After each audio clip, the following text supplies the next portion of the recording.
O que é uma mulher? Abre aspas. Não acreditam que exista, ou não acredito que existam qualidades, valores, modos de vida especificamente femininos. Seria admitir a existência de uma natureza feminina. Quer dizer, aderir a um mito inventado pelos homens para prender as mulheres na sua condição de oprimidas. Não se trata para a mulher de se afirmar como mulher, mas de tornar-se um ser humano na sua integridade. Palavras de Simone de Beauvoir. Em uma conversa, essa mesma Simone, com Beth Friedan, publicada na revista Saturday Reviews, em 1975, elas chegaram a esta conclusão.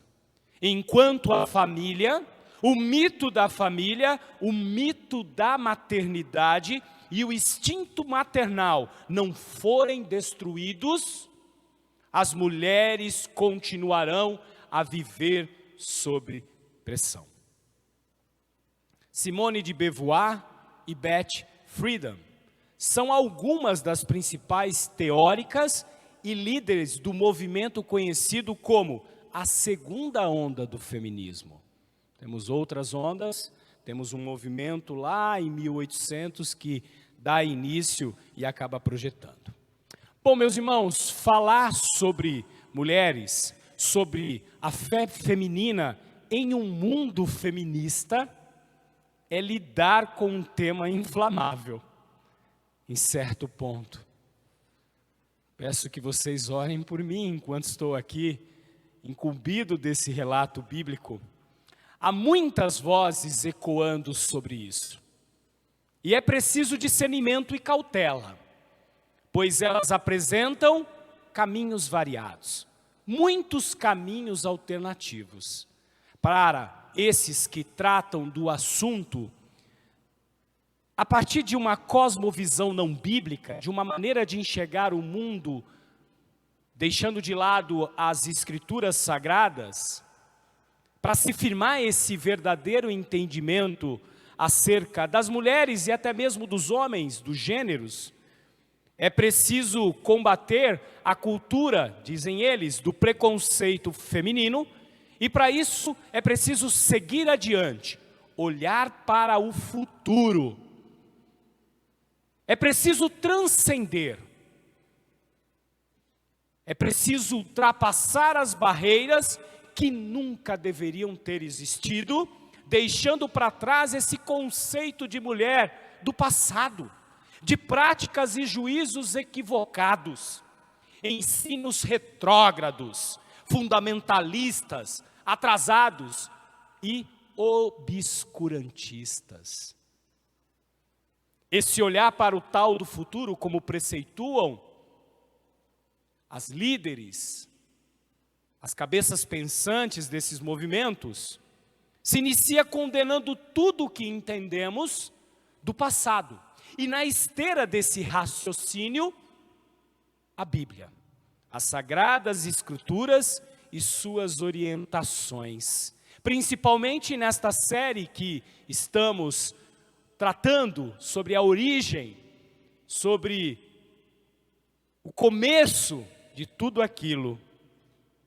Logo, as orientações sobre mulher e sua feminilidade são deixadas para trás, pois são consideradas retrógradas, obscurantistas, que validam um modelo que coloca a mulher sendo um ser de segunda categoria.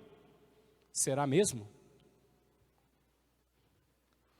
O mundo sem Deus, ou o mundo que quer colocar Deus de lado, reduzindo-o ao seu gueto religioso, à esfera das igrejas que professam fé nele, segue tratando de questões de gênero, sexo e sexismo, com um fim em si mesmo.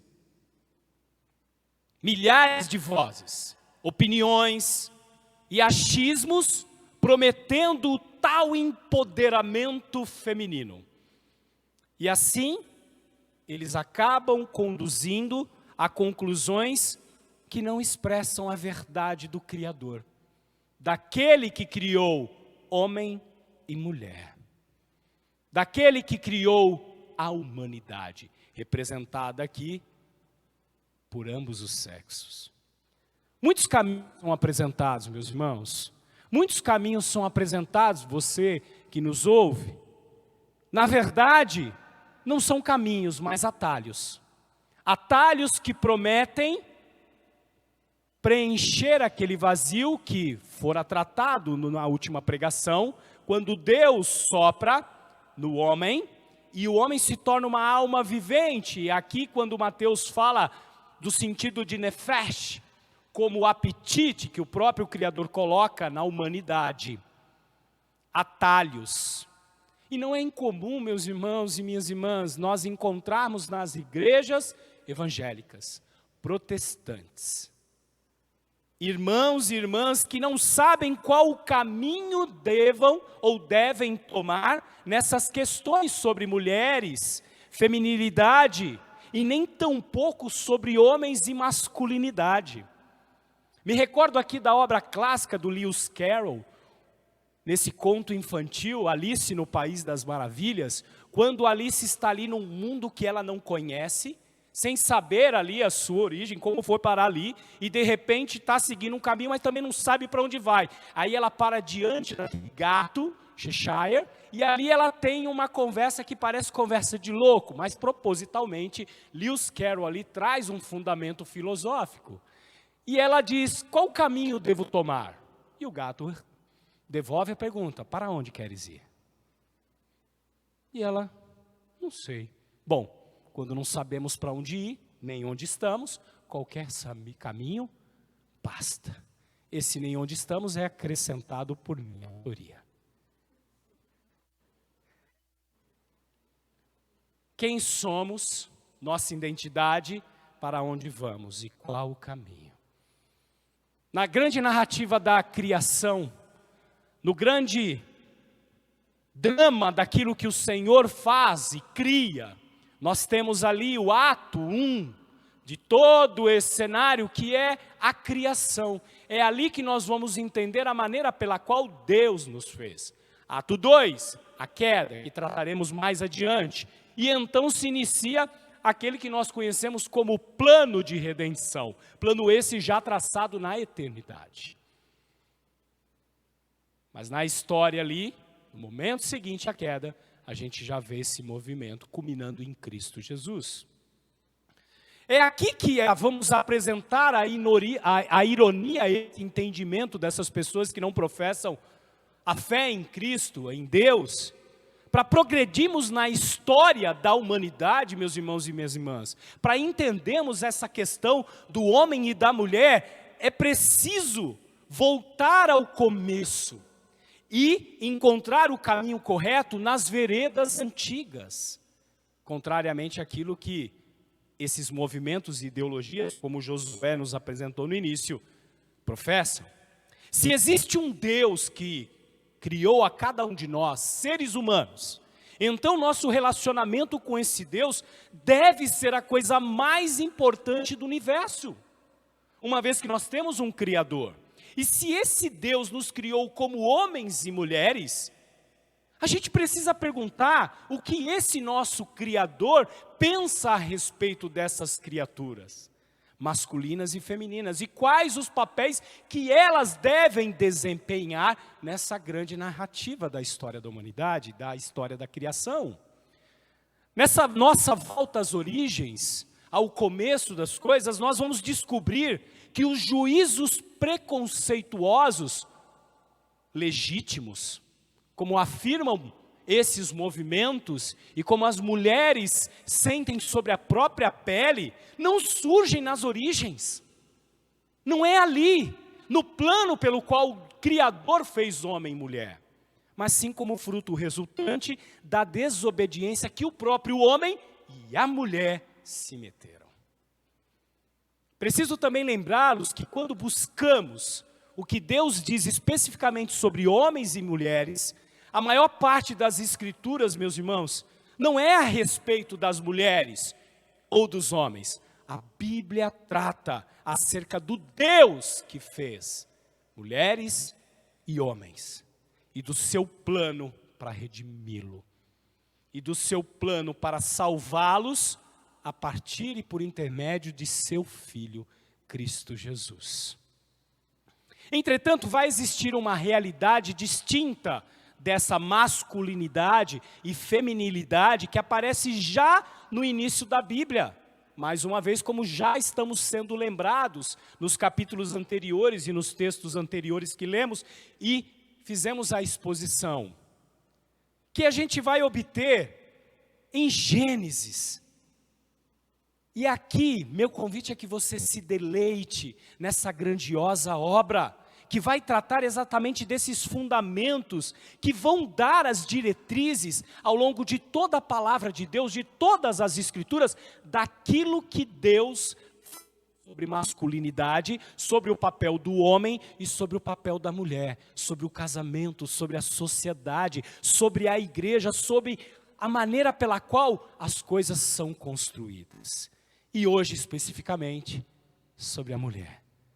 Acompanhe comigo a leitura do texto em Gênesis, capítulo 2, dos versículos 18 a 25. Gênesis 2, 18 a 25. Continuando aquela perícope que o Mateus iniciou na semana passada, Mateus então ali nos deixou com o versículo 17, no comando sobre a questão de qual das árvores, qual do fruto ali o homem e a mulher não poderiam, não deveriam comer. Diz assim o texto: o Senhor Deus disse ainda, ênfase, não é bom que o homem esteja só, farei para ele uma auxiliadora que seja semelhante a ele. Havendo, pois, o Senhor Deus formado da terra todos os animais do campo e todas as aves dos céus, trouxe-os a Adão, para ver que nome lhes daria, e o nome que eles desse a todos os seres vivos, este seria o nome deles. O homem deu nome a todos os animais domésticos, às aves dos céus e a todos os animais selvagens, mas para o homem não se achava uma auxiliadora que fosse semelhante a ele. Então o Senhor Deus fez cair um pesado sono sobre o homem, e este adormeceu, tirou-lhe uma das costelas e fechou o lugar com carne. E da costela que havia tirado do homem, o Senhor Deus formou uma mulher e a levou até ele. E o homem disse: esta, afinal, é osso dos meus ossos e carne da minha carne. Será chamada varoa, porque do varão foi tirada. Até aqui. Depois que o Senhor manifestou sua bondade, meus irmãos, criando o jardim do Éden, colocando o homem ali, Moisés, neste trecho que acabamos de ler, também vai descrever que além de tudo aquilo, Deus já havia feito, Deus em sua graciosa bondade, na sua misericordiosa graça, cria outro ser humano, que neste caso, já se apresenta como mulher. Nosso texto dessa manhã, naturalmente, nos dá aqui uma divisão em 3 partes, não porque sejamos batista, mas iremos seguir essas 3 partes. A primeira vai no versículo 18, a segunda no versículo 19 a 20, e por último ali, versículos 21 a 23. Então, em primeiro lugar, já no versículo 18, temos a decisão de Deus em criar uma auxiliadora ao homem. Lembrem que lemos? O Senhor Deus disse ainda, não é bom, ênfase novamente aqui minha, que o homem esteja só.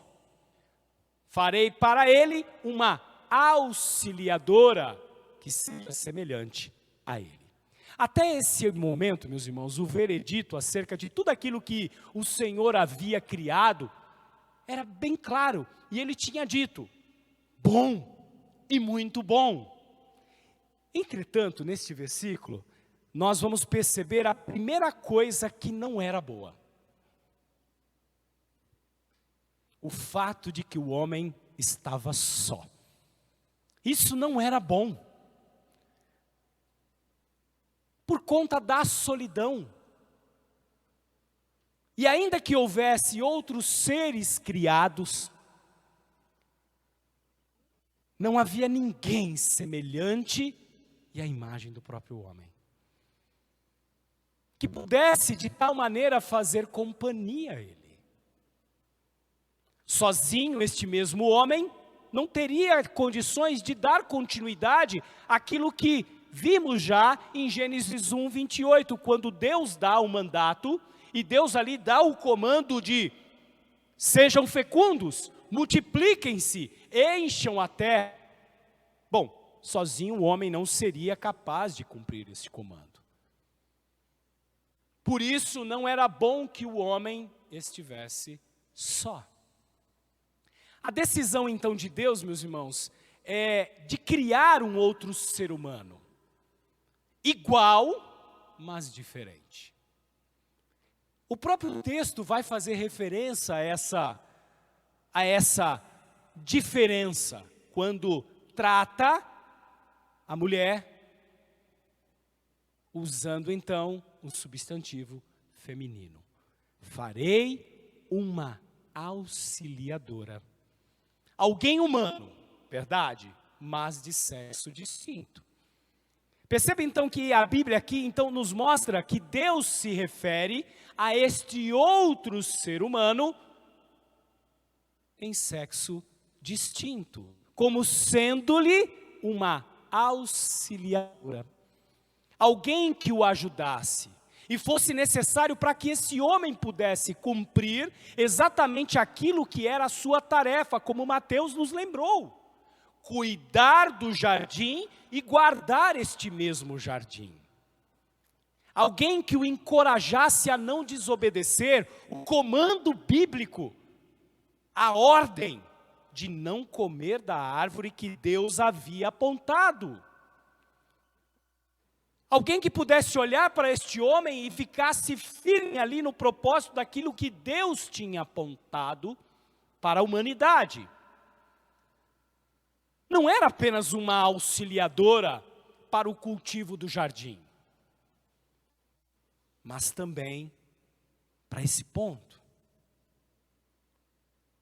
No final do versículo 18, a gente tem algo interessante, principalmente por essa expressão, uma auxiliadora. Algumas versões vão trabalhar com a ideia de colaboradora, que seja semelhante a ele. Em algumas versões vocês vão encontrar a palavra idônea. Literalmente no hebraico, meus irmãos, o sentido aqui de auxiliadora que seja semelhante a ele é de olhar-se no espelho como se o homem pudesse contemplar a sua semelhança em um espelho.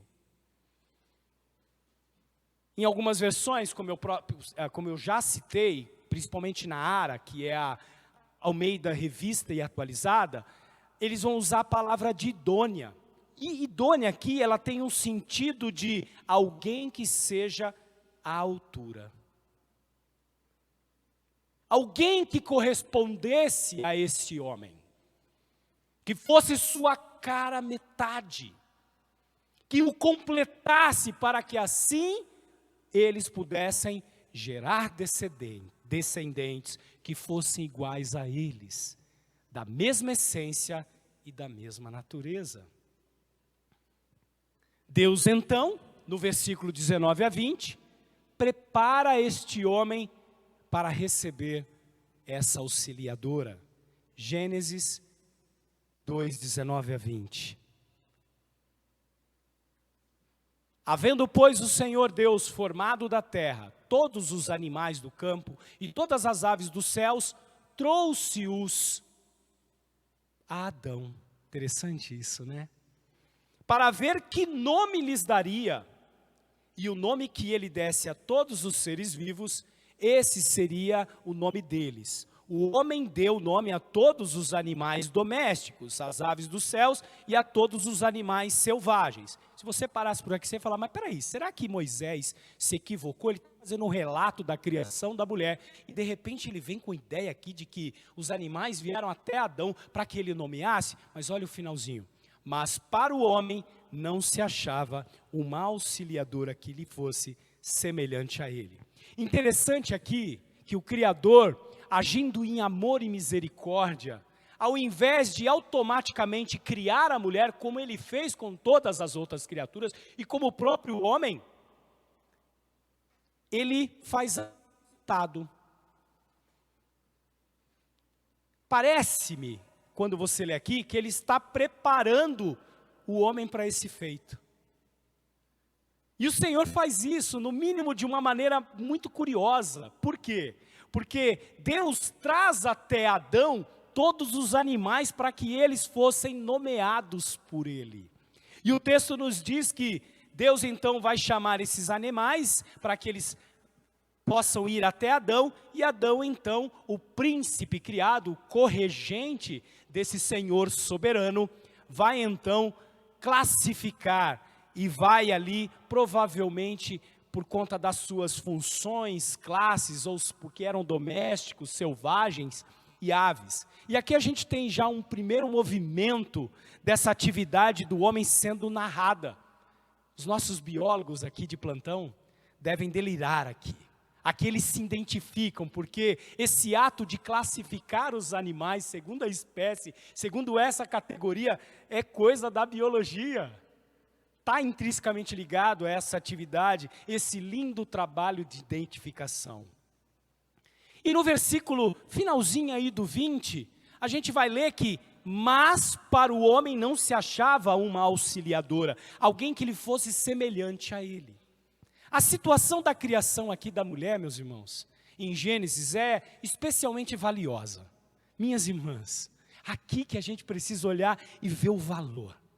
Primeiro fica claro que Adão tinha uma posição tão extraordinária no relato, que ele é corregente na criação. Que ele é aquele pelo qual o Senhor nomeou para que pudesse guardar e cultivar exatamente o jardim. Mas Adão não tinha condição de ter relacionamento, conexão com nada que existisse nos outros seres da criação. Por isso Deus então cria a mulher da maneira que fez. Caráter valioso nessa maneira pela qual o Senhor planeja as coisas e executa. Um olhar aqui mais próximo, como o Josué estava fazendo no início, na abertura desse culto, da expressão auxiliadora. No português, a gente não tem a ideia que o texto no original, no hebraico, vai nos trazer.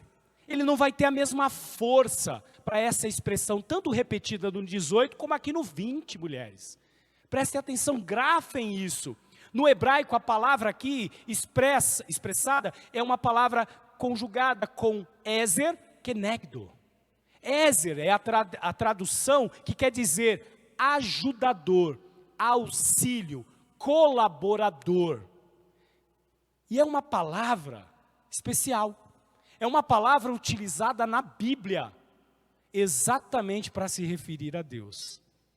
Então, se a gente diz, olha, mulher, você é uma auxiliadora, a conotação que a gente tem é do sentido da palavra no momento em que vivemos, na nossa cultura. E auxiliador não é uma palavra de protagonismo, mas quando a gente percebe o sentido hebraico da palavra, a mulher ganha força, ganha valor, ganha suntuosidade. Por quê? Porque é a mesma palavra que nós utilizamos para falarmos acerca de Deus. Salmo 54:4, quando diz, Deus é o meu auxiliador, Deus é o meu ajudador. Então, meus irmãos e minhas irmãs, ajudador aqui carrega a ideia desta relação que esta palavra tem inclusive para Deus. Então, em momento algum, a última coisa é uma palavra subalterna. A criação então nos diz que a mulher não vem ao cenário da criação para ser subalterna, no sentido que nós aplicamos.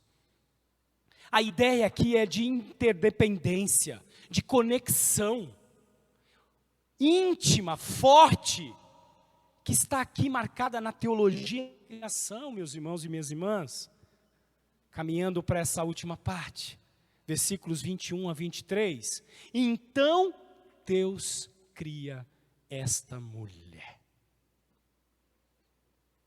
Então Deus, o Senhor Deus, fez cair um sono pesado sobre o homem, versículo 21.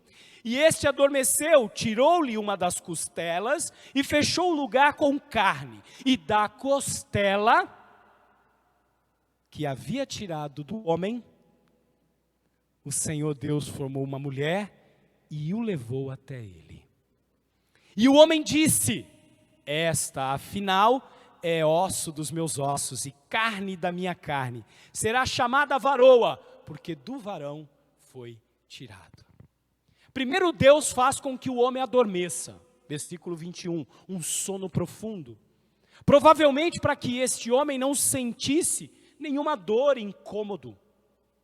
Talvez aqui o primeiro caso de anestesia. Podemos dizer desta maneira, na história, não é verdade? E também, escutem aqui, machões, escutem aqui, homarada, para deixar claro que o homem não teve participação nenhuma na criação da mulher. Estava dormindo num sono profundo, quiçá roncando.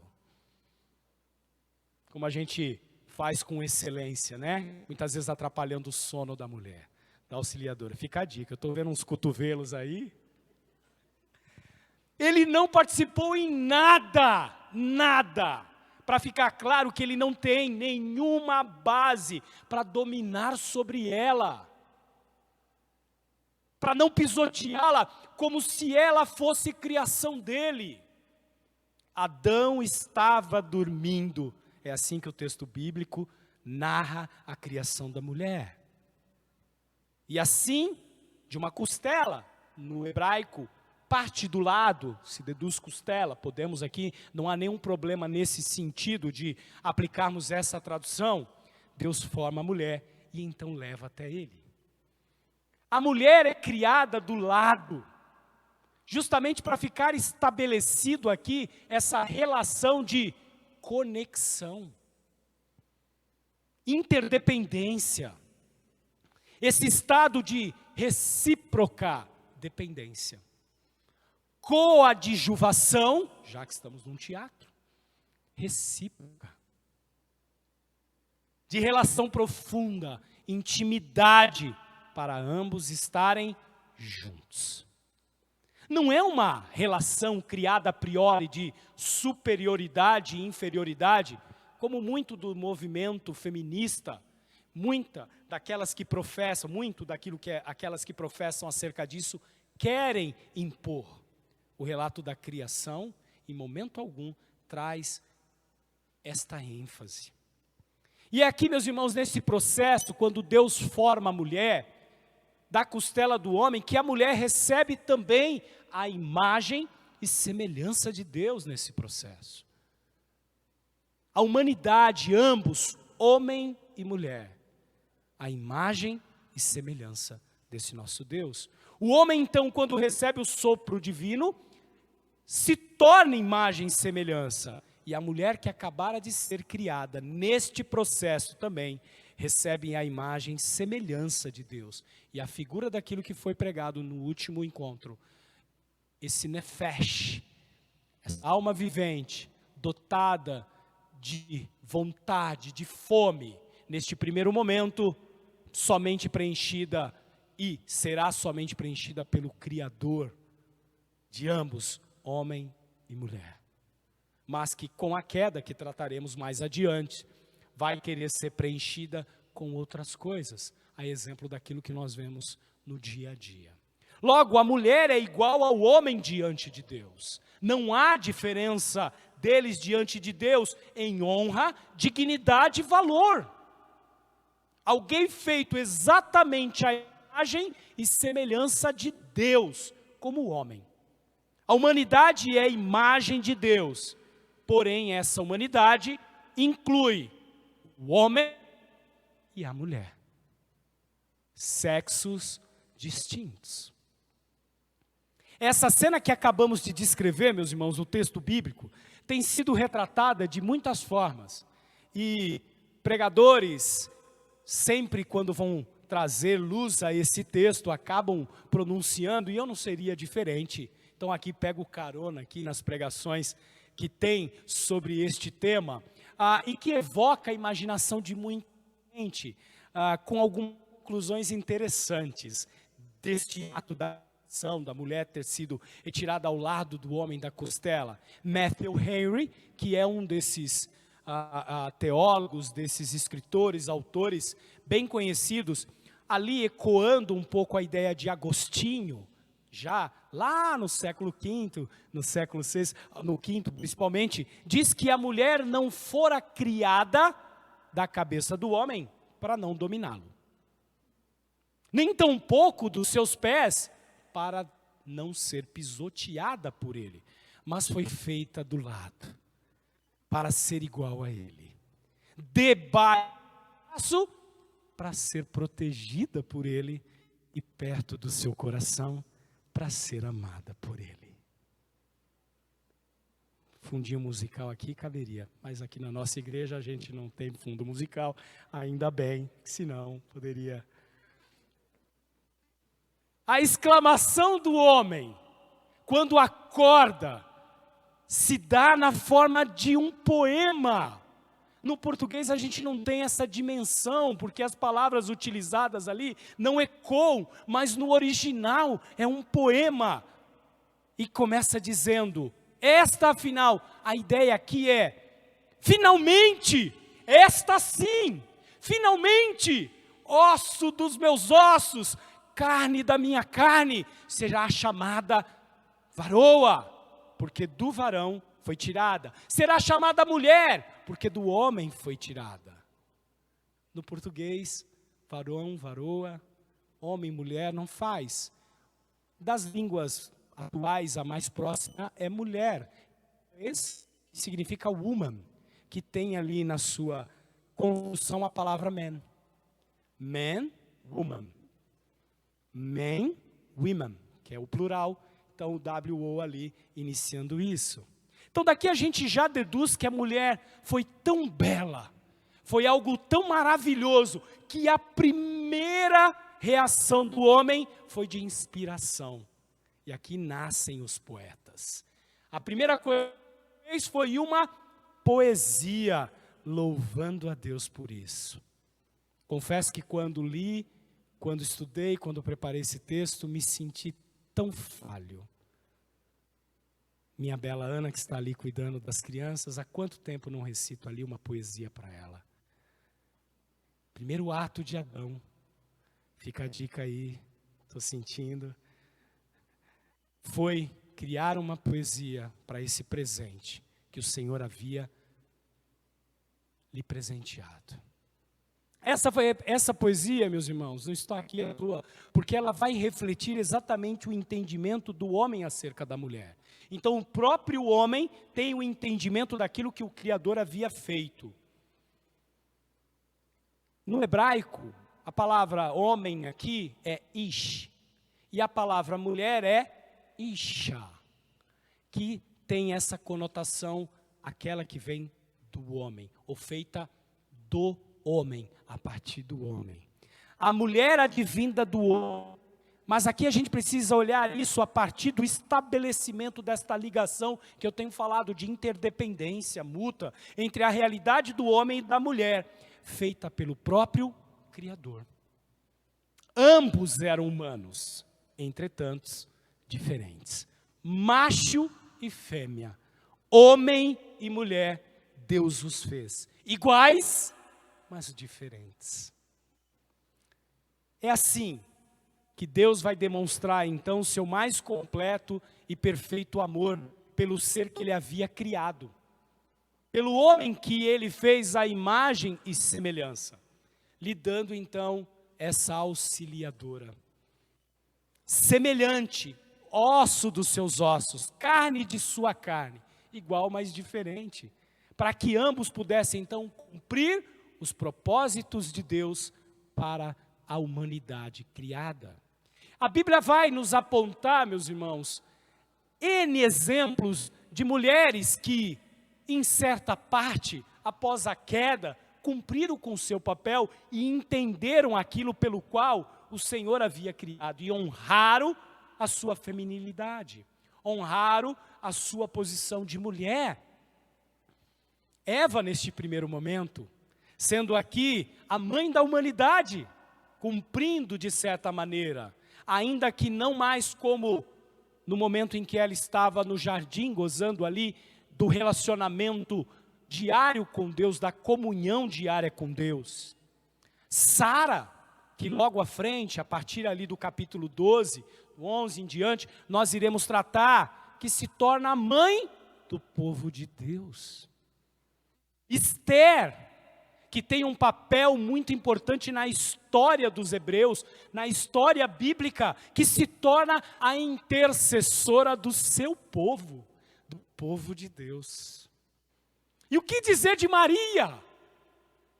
Mulher tão mal compreendida pelos evangélicos e supervalorizada pelos católicos. A mãe do Salvador, que diante do anúncio daquilo que seria algo que denegriria a sua imagem, que era contra a lei, estipulada ali no momento dela, ainda assim, obedeceu, entendeu e deu luz ao Salvador. Mesmo diante do perigo, ela aceita o seu papel. Mesmo diante de tudo aquilo que era contrário no seu momento, no seu contexto histórico, não titubeou e assume o seu papel. Algumas aplicações importantes acerca deste texto. Pegando carona aqui em um conceito criado pelo conhecido pastor John Piper, e que lá na igreja onde pastoreou, eles têm um entendimento assim, a Igreja Batista de Bethlehem, quando eles tratam acerca da sexualidade humana, a maior demonstração da glória de Deus, a maior alegria das relações humanas e a maior fecundidade no ministério surge quando as profundas diferenças entre homens e mulheres são abraçadas e celebradas como complementares um para os outros. Eles se completam e embelezam um ao outro. Foi assim que o Criador os fez. E essa é uma importante lição acerca desse texto da criação da mulher, que pega carona na esteira daquilo que foi falado sobre a criação do homem.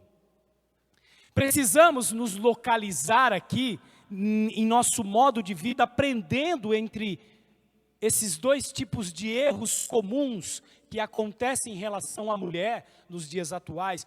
Por um lado, os abusos das mulheres sobre a dominação masculina, e por outro lado, a negação das diferenças de gênero, quando elas têm um significado tão belo, tão completo naquilo que o Senhor fez. Isso significa que, por um lado, se reconhecemos e lamentamos a história dos abusos das mulheres, pessoal, sistematicamente, e os males presentes, seja a nível global, local, da exploração, depreciação de mulheres e meninas que nós temos nesse mundo caído. E por outro lado, os lamentos também dos impulsos feministas, igualitárias, que minimizam as diferenças dadas por Deus entre homens e mulheres, e subvertem a ordem da criação que Deus designou para o florescimento da humanidade.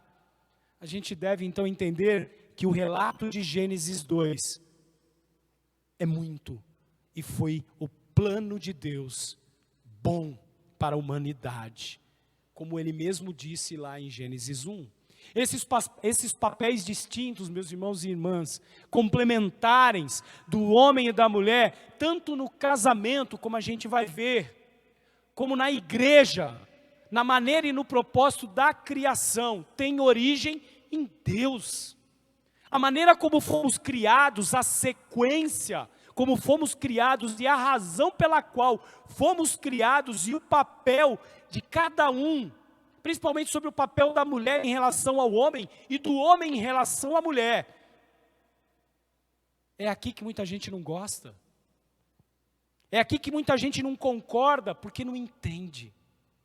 E assim o fazem porque não entenderam o verdadeiro fundamento em Gênesis, que vai estabelecer essa fundamentação.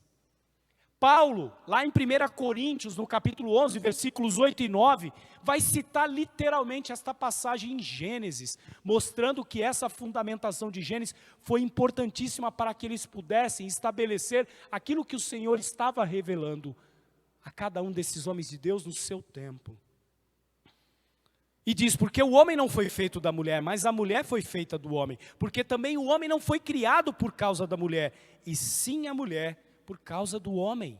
Paulo aqui vai estabelecer, na sequência da criação e na razão pela qual a mulher foi criada, a base para o estabelecimento de diferentes funções.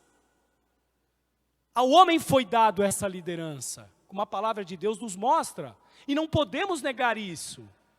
Mas é aqui que há um problema, não é uma liderança autocrática, uma liderança que vai reverberar os aspectos da queda, como veremos também em outra pregação, mas uma liderança servil, uma liderança que tem como base os propósitos de Deus. Basta que você abra em Efésios e termine de ler.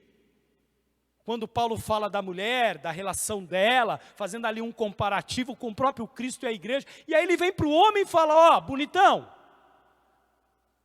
é como Cristo fez por sua igreja, deu a própria vida. Percebe então a autoridade? Ela tem um caráter não autoritário, autocrático, mas servil. Percebam que para nós cristãos, não é uma questão de cultura, não é uma questão de tempo ou modos, ou quem manda mais ou menos. Somos todos servos. E foi assim que o Senhor nos fez. E há apenas um Senhor. Isso se aplica à liderança da igreja, do governo. Falamos muito disso aqui nas nossas reuniões de presbitério. Somos copastores, o Senhor aqui é Deus, é Cristo, e nós os seus servos. E esta liderança que aqui exercemos, precisa ser uma liderança servil, para que cada ministério, departamento da nossa igreja, possa ver este exemplo em nossas vidas, porque assim o Senhor nos fez. E é assim que a mulher olha para o seu marido, e é assim que nessa relação que Paulo vai tratar, acerca dessa autoridade do homem, seja no seu lar, seja no governo da própria igreja. A sabedoria de Deus para as mulheres vai apontar o que de fato vencer significa. Vencer significa uma vida que glorifique a Deus. Este é o verdadeiro empoderamento, meninas. Girls Power, é aqui, ó, glorificar a Deus. Vencer é confiar em Deus e servir os outros. Vencer é cultivar o fruto do Espírito, amor, alegria, paz, longanimidade, benignidade, bondade, fidelidade, mansidão e domínio próprio, inclusive naqueles momentos em que a gente quer uma liderança autoritária, ou a gente quer subverter a ordem e liderar os nossos homens. É nessa hora, mulher, que a gente vai lembrar acerca daquilo que a criação coloca. Bom, a identidade sexual tem seu fundamento nesse relato que acabamos de ler. Percebemos que a identidade sexual é definida pelo próprio Criador. Na maneira biológica, meus jovens, escutem, vocês mais novos que estão imersos a essa identidade de gênero, essa ideologia que querem colocar goela abaixo, que a identidade, em termos de gênero, se dá pelo posicionamento daquilo que eu gostaria de ser. A palavra de Deus está dizendo que é pelo gênero biológico, macho e fêmea, Deus os fez. Claro que a gente sabe que com a queda, a luta, e aqui a gente não está minimizando essa luta, esse desejo, que muitas vezes a gente vê por aí espalhado pelo próprio sexo, um para com o outro, mas isso não pode se confundir nessa loucura esquizofrênica que o mundo atual tem vivido. Pais que pegam crianças de 11, 12 anos e colocam na esteira da sua ideologia, lutando contra a própria natureza daquilo que eles acham que é o correto. Por isso, meus irmãos, a gente precisa ler o texto da palavra de Deus, não como verdade religiosa no nosso gueto, mas verdade pública. Cosmovisão cristã é um texto de verdade pública. Por isso temos que nos posicionar acerca desta verdade pública. Este é nosso papel enquanto cristão. Homens e mulheres são ideia e criação de Deus. Há algo que reflete Deus em cada sexo. Então os homens e as mulheres, enquanto classe de gênero, não são o problema, biblicamente falando. Porque eles foram criados pelo Criador. Ambos não cumpriram o seu papel diante da tentação. E subsequentemente a queda. Desprezando a autoridade, a mulher estendeu a mão para aquilo que ela não tinha, para aquilo que não lhe tinha sido dada. E seu homem, esposo, acompanhou imediatamente. O resultado dessa decisão momentânea é o mundo em que vivemos. Um mundo repleto de egoísmo, orgulho, ira, que vai resultar nestes conflitos, principalmente dessa questão de gênero, desse posicionamento que a gente vê, principalmente através do feminismo aí exacerbado, morte, decadência. Eles foram os primeiros a pecar, mas nós não somos diferentes. O desfecho dessa história de Adão e Eva, a gente já conheceu. E vamos tratar nos próximos domingos. Mas, de maneira geral, nos ensina que as mulheres realmente têm um problema. Mas ele não é o homem. Meninas, mulheres, o seu problema não é o homem. Assim como nós vimos Simone e Beth e toda a construção desse teórico do feminismo. Não. É o pecado. Esse sim deforma tudo. Esse sim deforma aquilo que Deus planejou ao criar o homem e a mulher, a humanidade. As mulheres pecam contra os homens e os homens pecam contra as mulheres. O pecado é a razão a qual o homem tem oprimido a mulher. Os homens têm oprimido as mulheres. E as mulheres têm usurpado os homens. Não é incomum a gente ver isso em lares desequilibrados. E para o pecado, escuta você que está aí nos acompanhando, só existe uma solução. Precisamos deste remédio, um Salvador. A gloriosa esperança que temos, meus irmãos, é que o próprio Deus, o Criador, ofereceu esse Salvador. Louvado seja o seu nome. Cristo Jesus, o Deus Filho, que veio nos resgatar dessa espiral do pecado. Somente o Evangelho pode diagnosticar com precisão essas questões de ambos os lados, tanto do feminismo quanto dessa masculinidade tóxica que a gente vê por aí. E oferecer as boas novas, meus irmãos, do perdão dos nossos pecados. inclusive a restauração do nosso relacionamento, primeiro com Deus e depois um com os outros, homem e mulher. Apenas uma coisa é necessária, e eu finalizo essa palavra de Deus, lembrando acerca de uma passagem muito conhecida, lá em Lucas 10, que vai trabalhar ali, principalmente a parte que eu quero abordar, no versículo 41 e 42. Naquele ato, quando Jesus e seus discípulos vão em busca de descanso e renovação, para o lar de duas irmãs que viviam com o seu irmão. Marta, que leva a sério a sua responsabilidade e o seu papel de prover hospitalidade a esse importante grupo de visitantes, legitimamente, ela ali então fica irritada com sua irmã Maria, que a deixou sozinha, cuidando das coisas que era parte oriunda do seu papel, para se assentar aos pés do Salvador, aos pés do Senhor Jesus, ouvindo atentamente seu ensino, sem diminuir a hospitalidade e a importância da domesticidade com a qual Marta gentilmente ali oferece. Jesus então vai, de maneira gentil, alertar, repreender Marta, lá nos versículos 41 e 42, e nos lembra que adorar ao Senhor e ouvi-lo sempre supera quaisquer outros papéis.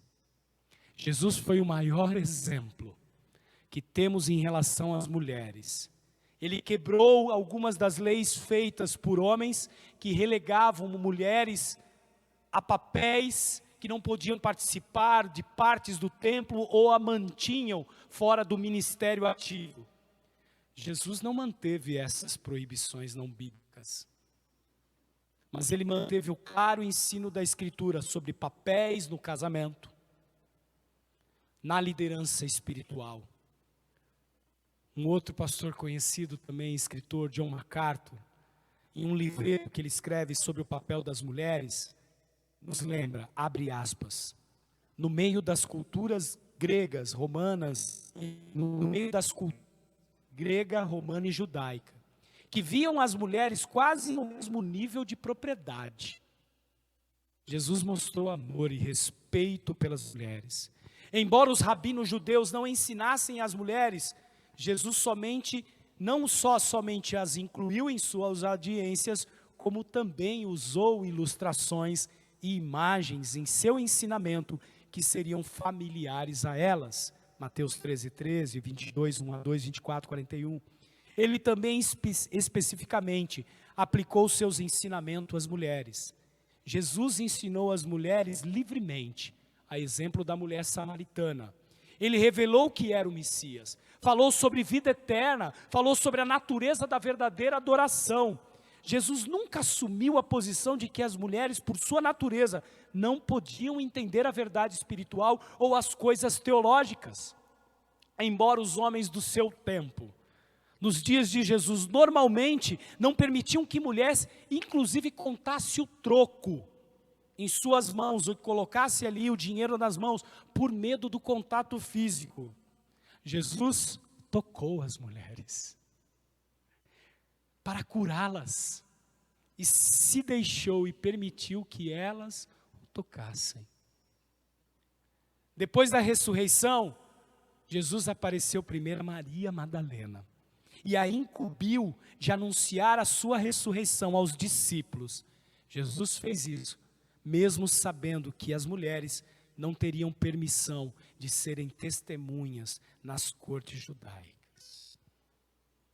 Ele corrigiu esses falsos padrões de comportamento de seu tempo e apontou para a única coisa que realmente importa e é necessária às mulheres e homens: adorar-lhe.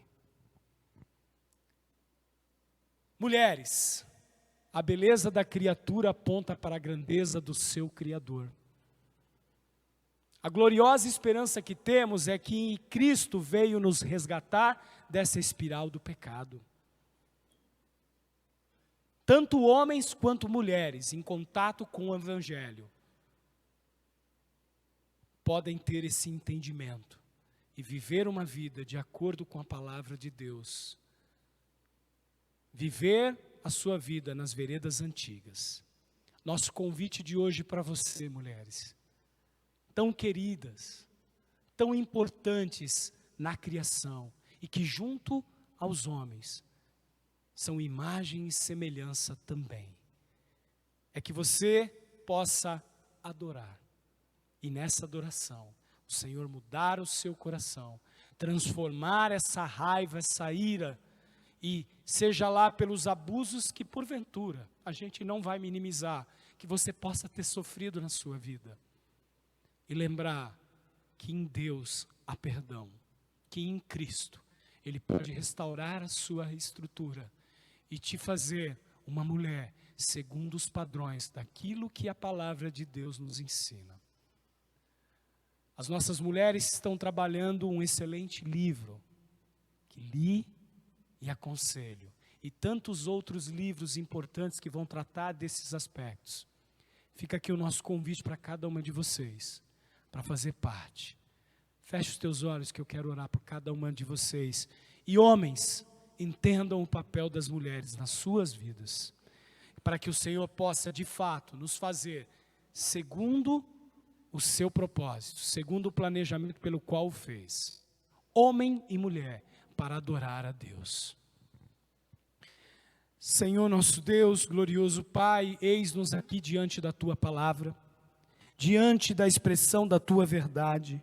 Pedimos que o Teu santo nome, o Senhor possa falar ao coração de cada uma dessas pessoas que aqui estão, a começar da minha vida, para que entendamos o relato da criação e resgatemos, de fato, o propósito pelo qual Tu criaste homem e mulher.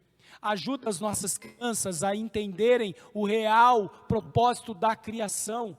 Ajude-os a entenderem, de fato, o que significa o gênero masculino e feminino, Senhor.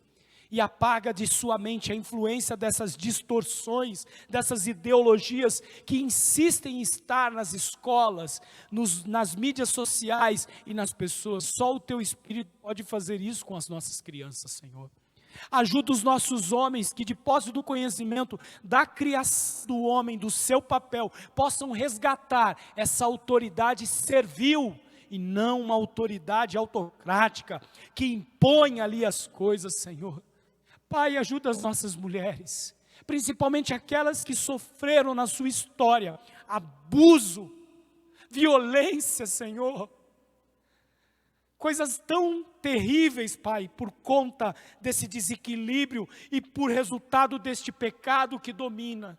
Ajude-as a encontrar em Ti o remédio, o alívio e viverem de acordo com aquilo que a palavra ensina, e que possam ver o homem, não como seu inimigo, mas também como aquele pelo qual o Senhor criou, segundo a sua imagem e semelhança, e ambos cumprindo o seu papel. Traga remédio sobre a nossa igreja, para que possamos crescer como uma comunidade saudável, em que cada um tem o seu papel, e nessa diversidade entre homem e mulher, nós encontremos a unidade que está em Ti. Que o Senhor seja exaltado, que o Teu nome seja glorificado. É o que pedimos e oramos neste momento. Amém.